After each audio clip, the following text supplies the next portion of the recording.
If you currently have a home that you're going to sell and potentially go buy another home with, stop.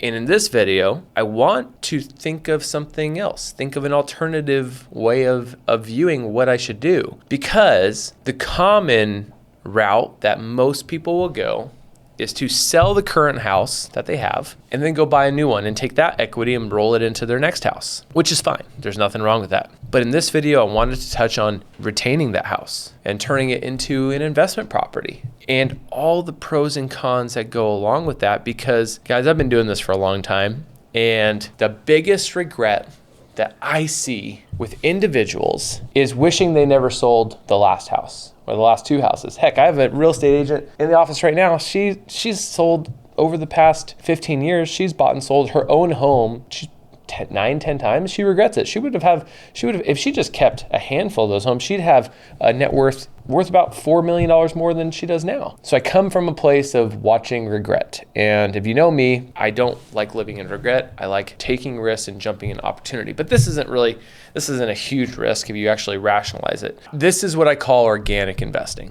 Organic investing is where you take your current property and you retain it for a rental when you want to go find your next primary property and put the minimum down, 5%, whatever that number is, get a better interest rate, but you're also retaining this property. And so when I say stop and think, I say, okay, the common thing is, hey, I don't want to have a big payment on my next house, which is fine. You should think about that. But is there a way, depending on what the financing is and market rent on the current property, that you can have both houses and not increase your monthly payment or increase it within a threshold of comfortability, comfort. I don't know what word I'm trying to say.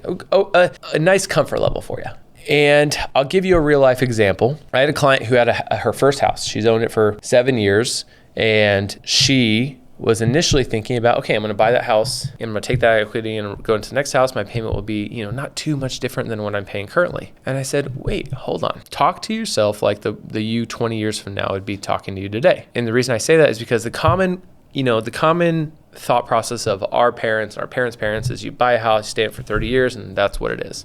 But what if you could have both houses? Somebody else is paying the mortgage on the other house. You're paying the mortgage on the new house. And in 30 years, you have two houses, but your renters paid for one. You have two houses. You've now doubled your net worth, what it could be. I mean, you could even replicate this process a few times. But when I say stop and think about it is, okay, a good realtor and loan officer would say, okay, let's look at all options. What I do with my clients, because I'm in investing in real estate as well, I ask them, let's rationalize and think about these numbers. If you were to keep this current property and rent it out, how much would it rent for? How much cash flow would you make on top of your current mortgage payment? Would you make cash flow? If you're making cash flow, your payment could be covered, and then you're just buying a new house. What is the new payment on that new house? Where does based on with the rental income on the old house, the monthly payment, and then the monthly payment on the new house, what is your net increased for owning two properties?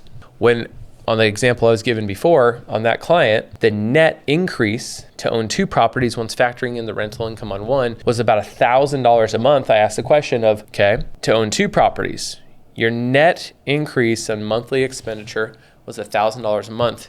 Is that comfortable for two houses, to now own two houses? You're out of pocket, your net out of pocket's increasing $1,000 a month. She said, oh, that is definitely attainable. Perfect, there you go. Now, obviously, we have to figure out the down payment. I have to go over being a landlord. Are you going to do it yourself? Are you going to hire a property manager? That's something that I help borrowers and facilitate with, going over the pros and cons. And obviously, being owning an investment property, that's your own little business. But keeping those assets over time while you have tenants bringing in revenue on that property, that's how you start multiplying and building generational wealth. So again, when I say stop and think and rationalize, it's not to say you must do it, you should do it, you have to do it. Everybody's situation is different, but instead of going to the general thought of, I'm just going to sell the house, buy a new one, sell the house, buy a new one, sell the house, stop and think and say, can you keep any of these houses and buy a new one and start building wealth that way? Hey guys, my name is Andrew Augustiniak of the Augustiniak Lending Team, and I'm here to answer all your questions. Feel free to contact me in my YouTube channel information page.